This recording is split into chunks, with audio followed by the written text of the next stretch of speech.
আসসালামু আলাইকুম। আমার ইউটিউব চ্যানেল বাস পাখি অবশ্যই সাপোর্ট করবেন।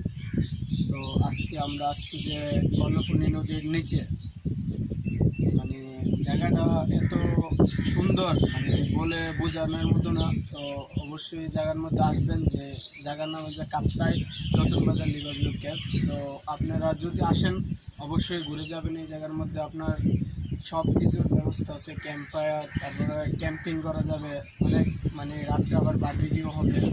তো অনেক সুন্দর জায়গাটা। তো গাইস, আপনারা যদি আসেন কাপ্তাই নতুন বাজার লিভার ভিউ, আপনি গাড়ির ড্রাইভারকে বললেই চলবে। তো এর মধ্যেই আরও অনেক সুন্দর দেখার মতো অনেক ভালো ভালো অনেক জায়গা আছে। তো আপনি আমার ভিডিওটা পেজ ফলো করবেন, অবশ্যই দেখানোর চেষ্টা করবো। আসসালামু আলাইকুম গাইস। তো দেখাচ্ছি আমাদের এই যে ভিউটা, ঠিক আছে? এই ভিউটা এতই সুন্দর, মানে বলার মতো না। অনেক সুন্দর সুন্দর ভিউ আসে এই জায়গার মধ্যে, আপনার ছবি তুলতে পারবেন চাইলে। অনেক সুন্দর জায়গাটা। আপনারা যদি আসেন অবশ্যই সুন্দর, কিন্তু জায়গাটা আমার